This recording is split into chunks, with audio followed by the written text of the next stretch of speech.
एकाएक मुझे फोन आता है कि तुर्कौलिया के जितने भी पत्रकार हैं वो कवरेज करना नहीं चाहते हैं। जिन जिन लोगों ने उस शादी को कवरेज किया है, 51 कन्याओं का जो श्री कृष्ण धाम ट्रस्ट द्वारा ऑर्गेनाइज किया गया था, तो हम लोगों ने बोला कि क्या तक सच्चाई है। पहले हम लोग गए, रिकॉर्डिंग सुने, A to Z उनका हम लोग सबूत के तौर पे बहुत सारा चीज देखे जो हमारे पास उपलब्ध है। जब कहेगा लोग, हम लोग तब सोशल मीडिया पे लोगों के सामने समक्ष रख देंगे। हमने रखा भी है, उसको लगाया भी है, बिल्कुल हमने रखा भी है और लगाया भी है। कुछ सबूतें अंदरूनी है जो हम लोग समय आने पर साझा करेंगे। तो उस वीडियो को डिलीट कराने के लिए एकाएक कहीं कहीं से दूसरे माध्यम से फोन आने लगा और वीडियो हम लोग बोले कि नहीं, हम लोग डिलीट नहीं करेंगे। डिलीट उसी शर्त पे करेंगे कि आप उस गरीब बेचारे लोगों को आप जाइए पैसा दे दीजिए, क्योंकि उनके अंडर जो 50 से ज्यादा मजदूर ने मजदूरी करके उस टेंट को बनाया था, उस कार्यक्रम को सफल बनाया था, उन लोगों ने अपने पंडाल मालिक के पास आकर गाली गलौज जो भी है बेचारा दिन रात करते लेबर लोग आके हम बोलचाल करते हैं। बहुत सारे बात रखे हुए, तब जाके हम लोग मैंने ये सब निर्णय लिए। हम लोग जाके वीडियो बना दिए। मेरे अंकित जी हैं जो यही एंकरिंग किए हैं और सारी बातें रखे हैं जो आप लोग सुने कि वहाँ दारू, लोगों के पैसे से दारू पिया जाता है, ये किया जाता है, वो किया जाता है। श्री कृष्ण धाम ट्रस्ट के लोग ये सब करते हैं। इन्होंने ऐसे टेंट वाले ने कहा, मेरा कहना नहीं है कि उनका लेबर दिन रात वहां रहता था, देखता था सब, तब तो कहे। अब कहां तक सच्चाई है नहीं है वो तो लोग जानता ही है, और जितना भी सदस्य वहां के लोगों के बारे में लोग जानता ही है। जब रात को वीडियो बन गई, हम लोगों ने वीडियो शूट कर ली, एडिट करके अपलोड कर दिया, तो 8:30 या 9 बजे के तकरीबन हम लोग के पास, मेरी टीम के मेंबर के पास, मनोहर के पास हमारे फोन आता है। और जब वो साइड में जाकर बात करते हैं तो उनको फोन में ये इन्फॉर्मेशन दी जाती है कि मैं घोड़ासान से कोई व्यक्ति बात कर रहा था, जो इस बात का हम लोग को और हमारी टीम को ऑफर कर रहा था कि जो वीडियो आपने अपलोड की है श्री कृष्ण धाम ट्रस्ट के विरोध में, उस वीडियो को आप डिलीट कर दीजिए, बदले में आपको जो चाहिए वो मिलेगा। यानी कुल मिला के बात यह कि वो हम लोग को घूस दे रहे थे वीडियो डिलीट कर देने के लिए। मेरा केवल इतना सा कहना है, लाजमी जो चीज है एकदम लॉजिकल है कि जो पैसा या जो भी चीज आप हमको देने के लिए हमें घूस के रूप में देकर आप वीडियो डिलीट करवाना चाहते थे, जो भी वो व्यक्ति था, उस व्यक्ति से या उस पूरे ट्रस्ट के हिस्से से मैं ये बात बोलना चाहता हूं कि वो पैसा जो आप हमें दे रहे थे घूस के तौर पर, आप वही पैसा, ये जितना हक का पैसा उस टेंट वाले का, उस डेकोरेशन वाले का है, उसको क्यों नहीं दे देते हैं और उस मामले को रफा दफा क्यों नहीं कर देते हैं। जिस प्रकार किसी मीडिया ने उस सच को नहीं दिखाया और हमने हिम्मत करके उस सच को दिखाया कि उस कोई भी व्यक्ति उसे कवर नहीं कर रहा है, और उस टेंट वाले के हक का पैसा जो मजदूर वहां काम करके गए हैं, अगर मानिए कोई इंसान अपने घर से कितना लगा सकता है, जितना उसकी क्षमता है, लेकिन जिस मजदूर ने उसके अंडर में काम किया, वो मजदूर तो रोज कमाता खाने वाला व्यक्ति है, उसको तो उसका वो पैसा देना पड़ेगा जो उसके हक का पैसा है। तो जो पैसा बचा हुआ था, केवल वो पैसा अगर कृष्ण धाम ट्रस्ट के सदस्य लोग उनको वो पैसा रिटर्न कर देते तो वो मामला वहीं पर रफा दफा हो जाता, हमारी तरफ से कोई भी दूसरा वीडियो या कुछ भी ना होता। मैंने ये तक आश्वासन दिया था कि मैं आपको इस बात का वादा कर रहा हूं कि अगर ये जब आप उसको पैसा देंगे, टेंट वाले को उसका बकाया पैसा देंगे, मैं उस चीज की वीडियो भी बनाऊंगा और वो सच भी दिखाऊंगा। और साथ साथ में जब अर्जुन शर्मा जी उस टेंट के जो संस्थापक हैं, हेड है, वो इस बात को बोलेंगे कि मुझे अब कोई कार्रवाई आगे नहीं करनी है, तो मैं आपके ये पुरानी वीडियो जिससे आपकी संस्था की इज्जत या सम्मान गिर रहा है, वो उस वीडियो को मैं डिलीट कर दूंगा। ये एक नॉर्मल सी और लॉजिकल बात है जो हमने उनके समक्ष रखी कि आप लोग मीटिंग करिए, आप उस टेंट वाले के साथ में जिस तरीके से समझौता करेंगे, यदि वो आपसे समझौता कर लेते हैं और हमको ये चीज बता देते हैं विद प्रूफ कि आपको उनको पैसा मिल चुका है, तो हम उस वीडियो को डिलीट करने को तैयार हैं।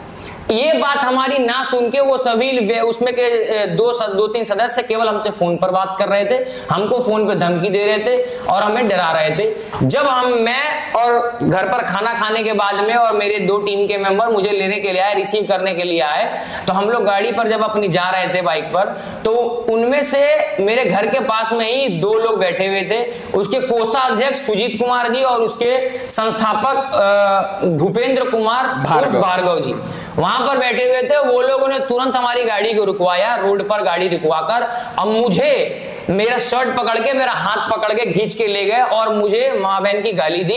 गाली देते हुए मुझे वहां जलील करके वो लेकर गए। ले जाने के बाद उन्होंने बैठा दिया। बैठाने के बाद उन्होंने बोला कि आप हमारे रिश्तेदार हैं, ये हैं वो हैं। उसके बावजूद भी आपने हमारे से पूछा नहीं वीडियो अपलोड करने से पहले। तो मैं उनसे केवल एक सवाल करना चाहता हूं कि रिश्तेदार हो या कोई भी हो, जो गलत है वो गलत है। अब एक अगर आप किसी के हक का पैसा उसको नहीं दे रहे हैं तो वो गलत है। तो मैं रिश्तेदार हूं या कोई भी हूं, आपके विरोध में ही रहूंगा। अगर यदि आप उसका पैसा दे देते हैं तो मैं आज भी आपके उस वीडियो को डिलीट करके और कॉम्प्रोमाइज करने के लिए तैयार हूं। लेकिन जिस तरीके से जलील करके और आपने एक पुलिस डिपार्टमेंट का हिस्सा होने के बावजूद भी आपने जिस तरीके से अभद्रता की है हमारे सामने, जिस शब्द का आपने प्रयोग किया, जो गाली हमें दी है और हमें खींच कर आप ले गए हैं, एक पत्रकार के रूप में नहीं, एक डिजिटल क्रिएटर के रूप में भी मेरा ये, एक आम आदमी के रूप में भी मेरा ये व्यक्तित्व होता है, मेरा ये कर्तव्य बनता है कि मैं किसी चीज, किसी बात को किसी के रूप में रखूं। यदि कोई मीडिया प्रभारी उस चीज को नहीं दिखा रहा है तो एक आम आदमी का हक बनता है कि इस चीज की आवाज को कहीं तक पहुंचाने का। इसके लिए केवल मीडिया प्रभारी होना ही इंपॉर्टेंट नहीं है। मैंने उनसे ये बात कही तो उन्होंने ये बात नहीं मानी और मेरी टीम के साथ में, मेरे साथ में वहां पर हाथापाई हुई, मार पिटाई हुई। लोगों ने हमें मारने की कोशिश की, मेरे शर्ट पर अभी उनके खींचातानी की दाग लगे हुए हैं। उन लोगों ने धमकी दी कि अगर तुमने ये वीडियो डिलीट नहीं किया, तुम इस चीज की सच्चाई को नहीं जानते हो, उसने क्या गड़बड़ की है टेंट वाले ने या क्या नहीं की है, ये कुछ भी वो लोग मुझे बोल रहे कि मैं नहीं जानता। अगर आप जानते हैं और आपके पास में प्रूफ है कि क्या पैसा आपने उनको दिया है, क्या नहीं दिया है, तो आपके पास में, यदि आप ऑनलाइन ट्रांजैक्शन किए हैं तो आपके पास में प्रूफ होगा। यदि आप कैश दिए हैं तो दो लोगों के सामने में एक संस्था का हिस्सा है तो आप लोगों ने दिया होगा, तो उसमें उस चीज का गवाह होगा।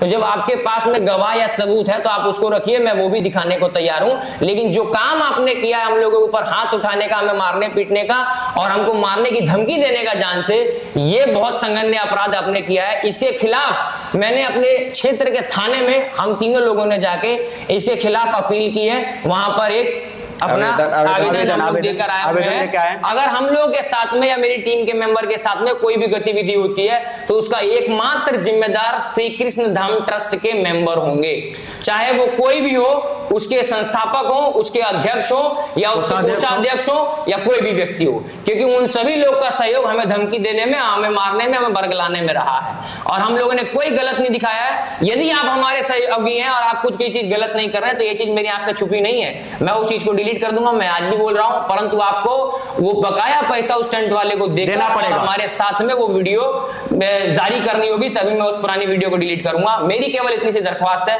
और मैं किसी तरीके से कानून को अपने हाथ में नहीं लूंगा। जो भी कानूनी कार्रवाई होगी वो संविधान के अंतर्गत। और जो भी आपके पापा का फोन करवा के जबरदस्ती से दबाव बनाया जा रहा है, मेरे पिताजी के पास, जो मेरे पिताजी के, हम लोग इस इलाके में रहते हैं तो सभी लोग हमारे किसी न किसी तरीके से करीबी हैं, जान पहचान के लोग हैं।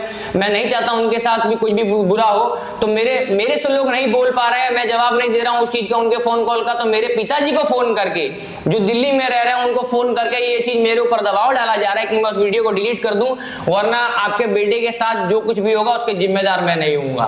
मेरे पिताजी तक को ये कहा जा रहा है। आप सोचिए कि मेरे दिल पर क्या गुजर रही होगी अगर इस प्रकार से कोई मीडिया या कोई भी व्यक्ति सच्चाई को दिखाने ना दिखाए और हमारे सपोर्ट में ना खड़ा हो, हमारा सहमति हमारे को ना दिखाए, हमारा सहयोग ना करे, तो क्या कभी कोई इंसान सच को दिखाएगा? नहीं दिखा। तो ऐसे जो दबे कुचले ऐसे ही मर जाएंगे, उनका शोषण ही होते रह जाएगा। हमेशा से हम लोग सुनते हैं कि कोई भी सामाजिक कार्य में किया गया, उसका सहयोग करने वाले व्यक्तियों ने, उनको जो उनका हक का पैसा था उनको नहीं मिला। आज पहली बार हमने आवाज उठाया, इससे पहले भी कई लोग उठा चुके होंगे, उनकी आवाज भी दब गई, हमारी भी दब जाएगी। और इसके पहले उनके टीम के मेंबर से कोषाध्यक्ष जो सुजीत सहनी है, उसे हम सामने सामने पूछे थे कि क्या आपने किसी टेंट वाले का पैसा रोका है, बकाया है? तो वो बोले कि 1 रुपया किसी का पैसा बकाया नहीं है। आमने सामने बात हुई थी हमारी। आज भी उनसे बोले कि आप बोले थे कि पैसा बाकी नहीं है, तो फिर ऐसा। उसके बाद ये सब झगड़ा झुगड़ी होने के बाद हम लोग आवेदन देकर चले आए अपने क्षेत्रीय थाना में। हम लोग आवेदन दे दिए हैं, हमें अगर कुछ होती है तो इसका जिम्मेवार वो लोग होंगे।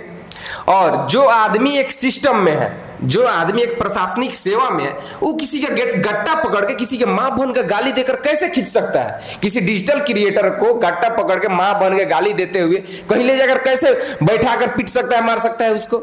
ये सब कैसे कर सकते हैं? वो एक प्रशासनिक हिस्सा नहीं हो सकता है, वो एक क्रिमिनल छवि का लोग है। आप सभी जनता से अनुरोध है कि क्या सच्चाई है, कितनी सच्चाई है, आप लोग अपने क्षेत्र में पता कीजिए। अगर हम और मिलिए, अगर आपको लगता है ये वीडियो गलत है तो जाके आप टेंट वाले अर्जुन जी से मिल सकते हैं, उनसे बात कीजिए। उनके पास विद प्रूफ है, पूरा बिल में लिखा हो, जीएसटी बिल के साथ वो लिख के रखे हुए हैं। 4 से 5 मीडिया चैनल पे ऐसा वीडियो रिलीज हो चुका है, आप हर एक जगह आपको मिलेगा वीडियो।